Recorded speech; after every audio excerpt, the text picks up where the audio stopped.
TV em Sobradinho e Porto Alegre. Sejam todos muito bem-vindos e bem-vindas a mais um ICL Mercado Investimentos. Hoje, quarta-feira, dia de falar para vocês como é que foi a pesquisa mensal da indústria. Então, a gente vai falar da produção industrial, mas a gente vai falar também de PMI, o Índice de Gerente de Compras, que saiu hoje, tanto aí o de serviços como o composto. E a gente vai dar uma passada pelo industrial também. Mas tem outros assuntos para tratar ainda, a gente vai falar de dólar, vamos falar também de dívida pública, mas antes de tudo isso eu vou dar bom dia para o André.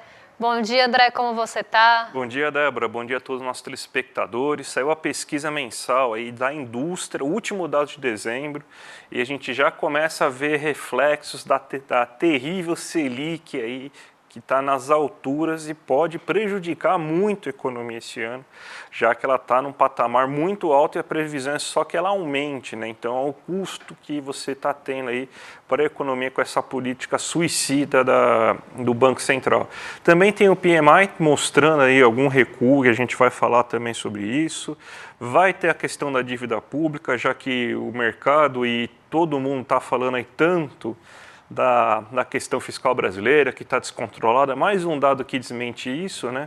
Então tem muita coisa para a gente falar nesse dia de hoje, então a gente já pode partir para a agenda, né? Então, Débora, o que tem aqui na agenda para a gente falar falando desse dia de hoje? Bom, hoje a agenda está muito parecida com a agenda de ontem. Muitos balanços corporativos e tem os PMIs também, os índices de gerente de compras tomando conta da agenda. Então vamos ver quem que já divulgou o PMI, quem ainda tem para divulgar. Vamos lá. O balanço do Santander saiu de manhãzinha, antes da abertura, esse da Espanha, mas o Santander Brasil também divulgou o seu balanço aqui. O Walt Disney, nos Estados Unidos, também divulgou o balanço e Crédit Agricole na França. Então, a parte da manhã, antes da abertura, praticamente só balanços corporativos. Aí a gente começa a ter os PMIs compostos e de serviços de diversos países. A Alemanha está só PMI composto, mas também saíram os dois. Então vamos lá, Alemanha, Zona do Euro e Reino Unido divulgaram aí os seus PMIs, né, índices de gerente de compras, que é um índice de atividade tanto composto, que é da atividade em geral, como do setor de serviços. Às 7 horas da manhã, na Zona do Euro, saiu o PPI de dezembro, então o índice de preços ao produtor, e na França saiu o CPI, né, que é o índice de preços ao consumidor de dezembro da OCDE. Então aqui, dados mais ligados à inflação de dezembro, tanto aí da OCDE como da zona do euro. Agora a gente vem para o Brasilzão, nessa segunda parte da agenda, porque às 9 horas teve produção industrial de dezembro, e esse dado a gente vai trazer aí para vocês tintim por tintim, e às 10 horas saiu o PMI, o índice dos gerentes de compras, composto e de serviços aqui do Brasil. Já trago umas notícias porque a gente entrou no terreno da contração e vamos entender por que disso daqui a pouquinho, porque é o assunto do nosso programa hoje. Tem também hoje ADP, que é o relatório sobre criação de empregos no setor privado. Como eu falei ontem, né, essa semana tem um monte de indicadores de emprego, de mercado de trabalho nos Estados Unidos. Ontem saiu o JOLTS, que ficou abaixo do esperado. O relatório JOLTS trouxe ali uma fraqueza um pouco maior do mercado de trabalho naquela rotatividade, na criação de empregos. E hoje saiu o ADP, que mostra só no setor privado. No fim da semana, a gente vai ter o relatório completo e oficial, que é o payroll. E aí a gente vai ter um fechamento de fato e uma melhor visão de como fechou o mercado de trabalho nos Estados Unidos esse mês. Mas o JOLTS já mostrou não é fraqueza, mas essa perda de ritmo no mercado de trabalho nos Estados Unidos, o que pode sustentar ali um corte adicional na taxa de juros. A gente viu que os Estados Unidos mantiveram a sua taxa de juros no último mês, mas pode ser que agora, dependendo de como vierem esses dados de atividade, de mercado de trabalho, o Fed olha muito para isso, pode ser que volte ali para o radar um corte que era esperado para esse ano ainda. Por lá também saiu balança comercial, importações e exportações de dezembro, às 10h30, mas não para por aí, porque a gente tem mais um pouquinho de agenda. Tem o Philip Lane, que é economista-chefe do Banco Central Europeu, participando de um evento, a Zona do Euro em 2025, agora às 11 horas, e às 11h45 sai o PMI composto de serviços dos Estados Unidos, também medição no final de janeiro. Então, outro dado de atividade, junto com o PMI do ISM, que é outra métrica, outra forma de calcular, mais dados aí de atividade dos Estados Unidos que devem ficar no radar, justamente por essa incerteza em relação à taxa de juros por lá. Meio-dia e meia sai estoques de petróleo da semana até 31 de janeiro e o fluxo cambial semanal, esse que é velho conhecido nosso. Além disso, o presidente do Fed de Chicago participa de um discurso no simpósio anual de insights automotivos. Então a gente tem hoje na agenda, como vocês podem ver, a Michelle Bauman, o Philip Jefferson participando também de outros discursos. Muitos dirigentes do Banco Central dos Estados Unidos participando de eventos hoje. E eles estão muito aí no radar, justamente pela incerteza que eu estava falando até agora, da política monetária dos Estados Unidos. Então o mercado está atento nisso para ver se capta ali alguma coisinha aí nas suas antenas em relação à política monetária. Depois do fechamento, sai balanço do Itaú Unibanco aqui no Brasil e nos Estados Unidos, Ford e Qualcomm também divulgam seus resultados. Então, um dia bem recheado de balanços, PMIs e dirigentes do Banco Central dos Estados Unidos. Então, vamos usando, Débora, porque esse eu acho que é o dado mais importante do dia, que é a produção industrial desse mês de dezembro, fechando o ano, consolidando. Então, agora, nessa semana e na próxima, a gente vai ter as pesquisas mensais mostrando os últimos resultados de 2024. Começamos aí pela produção industrial, que teve a terceira queda consecutiva em termos mensais, de 0,3. Foi uma queda menor se a gente comparar com a queda que aconteceu em dezembro, que foi de 0,7%, mas mesmo assim conseguiu fechar o ano em 3,1%. A gente tem uma situação bem, vamos dizer assim, peculiar, porque está caindo a produção industrial nesse momento, mas ainda se encontra muito melhor do que estava no mesmo período do ano anterior, e por isso que você tem, então, inclusive, um acumulado em 12 meses melhor, tanto no geral quanto na maior parte dos setores industriais, como de bens de serviço, de bens de capital, automóveis, eletrônicos e tudo mais. A gente montou uma série de gráficos aqui para vocês e artes para vocês começarem a entender o que a gente está falando. Se a gente for pegar a variação mensal, ela teve uma queda de 0,3%. O que está explicando essa variação mensal agora? Você teve que dezembro teve dois grandes fatores. O primeiro foi o dólar, que se elevou muito, principalmente no final do mês. E esse dólar encareceu os custos de produção da indústria, então a indústria deu uma freada, porque insumos importados são muito utilizados pelo setor industrial, então esse aumento do dólar prejudica a produção industrial. E também a alta taxa de juros. A alta taxa de juros é mais preocupante até do que o dólar, porque, querendo ou não, se eles tiverem uma demanda possível, eles acreditarem numa demanda futura, mesmo com o aumento do custo, ele simplesmente vai repassar esse aumento de custo para a produção e vai continuar produzindo. Mas, quando você tem uma taxa de juros tão elevada, você primeiro encarece o crédito de produção e de investimento. Então, se você quiser aumentar a sua produção, fazer uma produção extra ou fazer um investimento extra, você já está com um problema de crédito, o crédito está mais caro e a gente está falando de dezembro. Apertem os cintos porque vem janeiro, aí o crédito ficou mais caro ainda em janeiro. Então, você tem esse encarecimento do crédito. Segundo ponto, você precisa de uma rentabilidade muito maior agora para valer a pena para você investir e produzir. Ou seja, se você lucrar menos de 13,25%, você está perdendo dinheiro no final, porque se você ficar sentado com a bunda na cadeira de manhã e não fazer nada, você vai ganhar 13,25%. Então, tomar o risco de realizar uma produção, de contratar pessoas, de realizar investimento, comprar máquinas e equipamentos para tentar lucrar acima de 13,25%, fica cada vez mais difícil. Então, você também dificulta aí, você aumenta a necessidade de lucro para se tornar vantajoso a realização do investimento e da produção industrial. Além de tudo isso, né, você tem, com esse aumento da Selic, você também tem que a perspectiva de demanda futura começa a cair, porque ele sabe que uns juros mais elevados vai ter impacto sim na demanda futura, porque pessoas vão consumir menos, isso significa menos emprego, menos renda. O próprio ministro da Fazenda falando em você dar uma desacelerada econômica nesse ano de 2025 para conter inflação. E aí a gente fala sempre, né, dessas questões de que o controle inflacionário é uma escolha muitas vezes, então parece que a gente está indo pelo caminho fácil, que é conter a inflação de serviços e reduzir a renda, né, do trabalhador. Então a gente vai dar renda por salário mínimo, mas ao mesmo tempo vai dificultar dificultar as condições de negociação. Então é isso que a gente está começando a ver. Mas mesmo assim está muito melhor que a gente tinha no ano passado.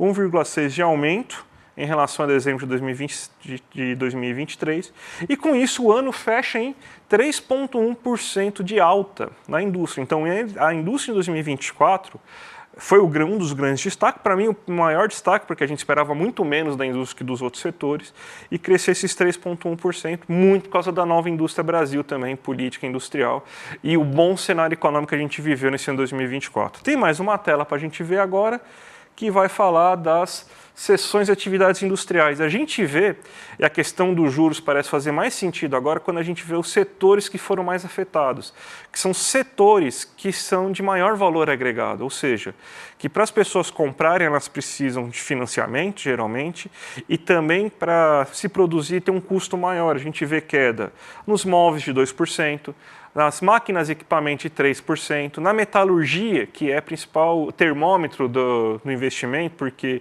você é a base de tudo. Então, quando você faz metalurgia, você está fazendo a matéria-prima para toda a produção industrial, uma queda de 1,5%. Produtos minerais e não metálicos em 1,6%. Então você vê que essa queda é muito nesses setores de maior valor agregado. Tanto que os setores de menos valor agregado, eles até estão indo muito bem, obrigado. Ó. Vestuários 4%, artigos farmacêuticos 2,9%, papel e celulose 2,2%. Acho que aqui está errado, inclusive, que teve alta, teve queda nos veículos automotores. Aí eu não sei o que teve de erro aí nesse momento aí. Mas tudo bem, então ignore essa última página aí. Mas a gente vê aí que você teve, então, uma queda bem acentuada justamente desses setores de maior valor agregado, que precisam de mais crédito, que precisam de mais perspectiva de demanda futura, e é aí que a gente está tendo essa coisa atrapalhada. E a gente tem mais um gráfico, né, Débora? Tem mais um gráfico das grandes categorias. Das grandes categorias, e isso daí é bom para a gente ver também, que a gente vê quem que está puxando de fato para trás, é justamente quem? Bens de consumo duráveis e cadê o... Não tem bens de capital, né? A gente vê aí que você teve uma queda de 1,1% nos bens de capital, teve uma queda de 2,2%, de 1,6% nos bens de consumo duráveis. Então, foi justamente nessas categorias que a gente teve aí essa queda observada. Então, a gente vê que a taxa de juros já está afetando bastante o setor industrial, Débora. E não só o setor industrial, a gente vai ver daqui a pouquinho. A gente falou disso do PMI ontem, né, de como os insumos, por conta da questão cambial, estão mais caros, como também a questão do crédito e da expectativa de lucro futuro começa a pressionar também a indústria, mas a gente tem toda essa questão aparecendo já em outros setores. Eu até estava vendo aqui, só para passar para vocês, aí quanto que caiu os veículos automotivos aqui, deixa eu só pegar porque a gente já passa para vocês. Vamos ver aqui. Veículos teve uma queda, se não me engano, de 2,5%. 2,6% eu ia falar, aí. Mas eu ia ver aqui só para passar o número certinho para vocês, mas foi acima de 2%. E aí a gente vê esse mesmo comportamento aparecendo no PMI. Né? Inclusive o PMI, o índice de gerente de compras, ele é um termômetro de como vão vir essas pesquisas mensais, porque ele sai antes das pesquisas mensais. Então agora, por exemplo, a gente já tem PMI, índice de gerente de compras, do mês de janeiro. Só que a gente tem o comportamento de dezembro para ver se foi, né, um bom previsor, se foi um bom termômetro da produção industrial, dos serviços e de forma geral da nossa economia. E quando a gente olha, vou até colocar aqui já na tela, o comportamento dos índices de gerente de compras nesses últimos meses, nós vemos aí um comportamento muito parecido com a pesquisa industrial, porque durante 3 meses, até dezembro, o PMI industrial caiu. Ele teve uma pequena recuperação no mês de dezembro para janeiro, mas olha aqui de setembro, que ele estava ali um pouco mais alto, como ele vai caindo até dezembro. Então, o PMI, ele sempre sai antes justamente por ser e é utilizado como esse termômetro porque ele traz uma perspectiva de como deve ser aí o comportamento da pesquisa industrial, né, da produção industrial. E ele teve, sim, um comportamento muito semelhante. A gente ainda não tem a pesquisa de serviços, mas a gente pode esperar, se a gente tiver um PMI bem ajustado, que também vai cair. E aí um ponto muito importante sobre o PMI de serviços, tá? Porque o industrial a gente falou bastante ontem, mas o índice de gerente de compras de serviços ele foi para contração. O industrial, ainda que tenha tido queda nesses 3 meses e uma pequena recuperação em janeiro, ele continua na expansão e continua acima dos 50 pontos, né, que é o que divide a contração da expansão, ele continua na expansão. Mas o PMI de serviços, pela primeira vez em 16 meses, foi para o terreno da contração. E a gente sabe o quanto a taxa de juros mais alta acaba atuando justamente no setor de serviços. A gente sempre fala que acaba penalizando mais a economia urbana. E quando a gente olha o relatório da S&P, a gente começa a ver esses pontos aparecendo já há alguns meses, mas agora como um enfraquecimento da demanda por serviços. Então isso já está chegando de alguma forma no setor de serviços, pelo menos pela medição do PMI. O setor de serviços está na contração, ele está abaixo de 50, mostrando que tem uma contração um pouco mais acelerada já nesse mês. Se a gente continuar em queda no mês que vem, pode ser que essa contração esteja se aprofundando ainda mais. Então, a gente tem um setor de serviços encolhendo aqui no Brasil, segundo o PMI. Vamos ver quando saírem as pesquisas mensais, tanto do mês de dezembro como de janeiro, se isso acaba refletindo de fato no setor de serviços. O composto, que acaba sendo uma composição entre o de serviços e o industrial, ele também ficou na contração, mas muito puxado aí pelo setor de serviços. Tá? Então, o setor de serviços que puxou esse PMI composto para contração. Então, a gente vê algo preocupante, porque a gente sabe o peso que tem o setor de serviços na nossa economia urbana. E quando a gente pega em relação ao ano passado, todos os PMIs, né, o composto, o industrial e de serviços, tiveram comportamentos de queda. Então, em relação ao ano anterior, a gente teve queda de 5 pontos percentuais no PMI composto, 2,1% no industrial e 5,5% no de serviços, vendo aí que realmente a queda veio do setor de serviços. E quando a gente vê mês contra mês, caiu muito o PMI composto, justamente puxado pelo PMI de serviços, que caiu 4 pontos percentuais. O PMI industrial teve uma alta leve, né, como eu falei, uma pequena recuperação ainda na expansão, mas o PMI de serviços ele teve uma queda brusca esse mês, mostrando sim uma fragilidade no setor de serviços. Espero que a gente não entre naquele mesmo momento que a gente vinha em anos anteriores, do brasileiro ter que escolher entre consumir no comércio ou nos serviços. E isso enfraqueceria esses setores ao longo do tempo. Setores que vieram, principalmente comercial, que vieram se recuperando durante os últimos anos. E agora a gente vê essa fraqueza, essa queda de demanda no setor de serviços. E como a gente sempre fala, é aqui que a Selic atua. Então a gente pode esperar para esse ano um ano bem difícil para o setor de serviços daqui para frente, algo que já está aparecendo aqui no índice de gerente de compras. Eu acho que muito estranho que foi uma queda muito rápida, né? Porque teoricamente o setor de serviços deveria sentir isso daqui a alguns meses, lá para junho, julho. E você teve uma queda bem acentuada. Você tem um movimento sazonal que já era esperado, mas foi uma queda bem brusca, né? Não era para a Selic estar fazendo efeito agora. A Selic começou a aumentar daqui uns 3 meses atrás, mais ou menos, de forma mais consistente. Então, era esperado que você tivesse um efeito lá para maio, março, junho, porque demora um certo tempo. Até acho muito estranho. Aliás, vamos ver cenas dos próximos capítulos, vamos ver a pesquisa mensal para confirmar isso, mas o setor de serviços caindo tanto assim nesse mês de janeiro não é uma coisa normal. Então, ligando o sinal amarelo na economia brasileira, pode ser que o golpe da Selic tenha efeitos mais rápidos do que o esperado. E o golpe da Selic só está ocorrendo justamente porque existe o nosso primo do fantasma do comunismo, que é o risco fiscal. Aparece aí em tudo quanto é canto e todo mundo fica fazendo alarde sobre que o risco fiscal está muito gigante. Aí toda hora inventa uma métrica, né? Primeiro, que nem eu sempre vou lembrar aí do professor Franklin Serrano do FRJ, que falou que é a teoria do Delfim de Ambiage, que eles sempre vão escolher uma métrica fiscal para tentar provar o ponto deles que está ruim a situação. Mas quando a gente vê de fato, a gente teve esse ano, ó, não sei se a gente tem gráfico, se puder colocar, se tiver gráfico, pode colocar aqui na tela aí já para a gente, que a gente tem, ó, que a dívida pública fechou em 7,3 trilhões, isso aí é a dívida bruta, e mesmo assim a gente teve uma queda nesse último mês de dezembro da dívida bruta. Não se olha a dívida bruta para você fazer medição de saúde fiscal de um país justamente pelo fato, aqui ó, olha como você teve uma queda inclusive aí nesses últimos meses aí, né? Você tem a partir de maio, se não me engano, mais ou menos junho, você teve uma queda aí. E chegou a valores próximos aí de 72% do PIB, mais ou menos. Então, o que a gente tem é justamente o quê? Que você teve esse aumento da dívida bruta, e não se olha a dívida bruta justamente por causa que você tem questões nominais, ou seja, você tem operações financeiras, entra o gasto com juros e rolagem da dívida na dívida bruta.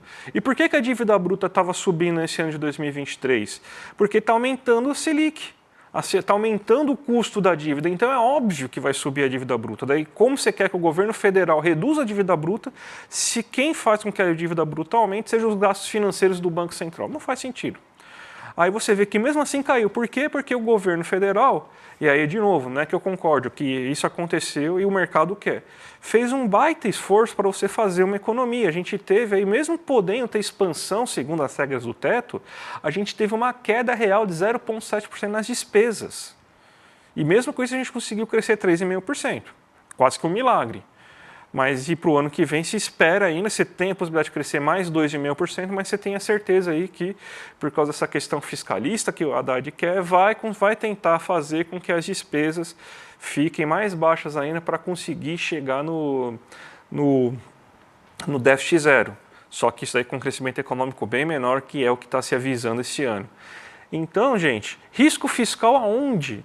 Dívida líquida caindo, dívida bruta caindo, dívida nominal caiu, mesmo com a Selic, o déficit nominal, que tem gente que usa para fazer fake news falando que o governo está devendo 1 trilhão, tá devendo 1 trilhão por causa que esse 1 trilhão é de juros. Então é isso que a gente está fazendo, e não é dívida, é basicamente rolagem e carregamento de dívida, são conceitos diferentes. Então até isso a gente está caindo, então todos os componentes estão caindo. Que risco fiscal é esse, Débora? Pois é o que eu sempre pergunto, né? Que risco fiscal é esse que o mercado enxerga para levar outras métricas para os patamares que estão indo. Então, quando a gente pega, por exemplo, essa alta e essa projeção de alta da taxa Selic, que vai enforcar muito a nossa economia urbana, isso vem muito por conta do risco fiscal. Então, o mercado pinta um cenário de risco fiscal e diz que, diante desse cenário, você precisa pagar mais juros porque o risco do país aumenta, o risco de deixar o dinheiro aqui aumenta. Mas todos os dados mostram justamente o contrário. E aí, diante de todo esse risco pintado no fim do ano passado, o dólar teve uma disparada aqui no Brasil. A gente viu o nosso real desvalorizar muito, foi a moeda que mais desvalorizou entre os emergentes, desvalorizou muito mais pontos percentuais do que os pares, inclusive.